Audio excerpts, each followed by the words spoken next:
गाजियाबाद का सूर्य हत्याकांड एक ऐसा मामला जिसने एक परिवार को ही नहीं बल्कि पूरे समाज को झकझोर के रख दिया था। लेकिन सवाल सिर्फ इतना नहीं है कि सूर्य की हत्या कैसे हुई, सवाल ये भी है कि आखिर हम किस तरह के समाज की तरफ बढ़ रहे हैं जहां दोस्ती जैसे रिश्ते के पीछे भी मौत छिपी हो सकती है।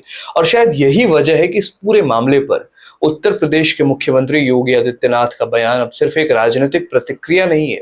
उन्होंने जो बयान दिया एक बहुत कड़ा और बहुत बड़ा संदेश बनकर सामने आया है।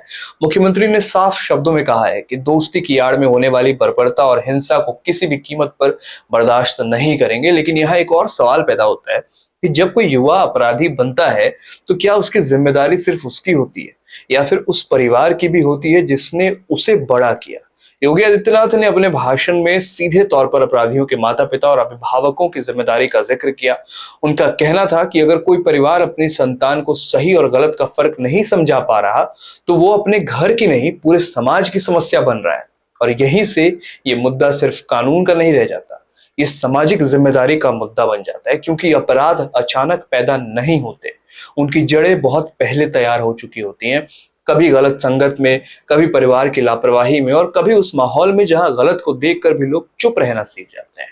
अपने संबोधन के दौरान उत्तर प्रदेश के मुख्यमंत्री ने रामचरितमानस और भगवद गीता का उल्लेख किया। उन्होंने कहा कि करुणा और अहिंसा मानवता के सबसे बड़े गुण हैं। लेकिन जब समाज के सामने ऐसे लोग खड़े हो जाएं जो दूसरों की जिंदगी को खिलौना समझने लगे, तब सिर्फ उपदेश काफी नहीं होते, तब कानून को अपना काम करना पड़ता है। और शायद इसी सोच को उन्होंने गीता के उस प्रसिद्ध श्लोक से जोड़ने की कोशिश की जिसमें कहा गया है कि सज्जनों की रक्षा और दुष्टों के विनाश के लिए कठोर कार्रवाई जरूरी होती है। लेकिन यहाँ सबसे महत्वपूर्ण बात यह है कि क्या सिर्फ सख्त कानून अपराध रोक सकते हैं? क्योंकि भारत में कानून तो पहले भी थे, सजा का प्रावधान तो पहले भी था, फिर भी अपराध होते रहे। तो असली लड़ाई आखिर है किससे? अपराधियों से या फिर उस मानसिकता से जो अपराध को जन्म देती है? मुख्यमंत्री ने अपने भाषण में पश्चिमी उत्तर प्रदेश के पुराने दौर का भी जिक्र किया। उन्होंने कहा कि एक समय ऐसा था जब त्योहारों का शांतिपूर्ण आयोजन भी चुनौती बन गया था। व्यापारी असुरक्षित महसूस करने लगे थे, बहु बेटियां घर से निकलने में डरती थी और कानून व्यवस्था पर लोगों का भरोसा लगातार कमजोर हो रहा था। सरकार का दावा है कि पिछले कुछ वर्षों में स्थिति बदली है, त्योहार शांतिपूर्ण हुए हैं और प्रशासन अधिक सक्रिय भी हुआ है और अपराधियों के खिलाफ कार्रवाई तेज हुई है। लेकिन किसी भी लोकतंत्र से में जो असली परीक्षा होती है वो आंकड़ों से नहीं होती। असली परीक्षा जो होती है वो लोगों के विश्वास से होती है।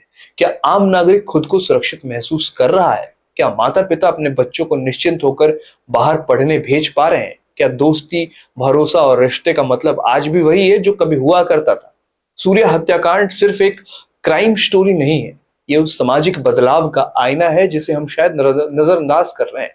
क्योंकि हर बार जब कोई ऐसी घटना सामने आती है, हम कुछ दिन चर्चा करते हैं, सोशल मीडिया पर गुस्सा दिखाते हैं, गुस्सा जाहिर करते हैं और फिर अगले मामले का इंतजार करने लगते हैं। लेकिन असली सवाल वहीं का वहीं रह जाता है। क्या हम सिर्फ अपराधियों को सजा देकर, एनकाउंटर करके समस्या को खत्म कर सकते हैं, या फिर हमें अपने घरों में, अपने बच्चों को और अपने समाज के भीतर भी झांकने की जरूरत है? क्योंकि किसी भी समाज की सबसे बड़ी ताकत उसके कानून नहीं होते, उसके संस्कार होते हैं। और जब संस्कार कमजोर पड़ने लगते हैं तब कानूनों को और ज्यादा कठोर होना पड़ता है। क्योंकि गाजियाबाद सूर्य हत्याकांड इसी कड़वी सच्चाई की याद दिलाता है।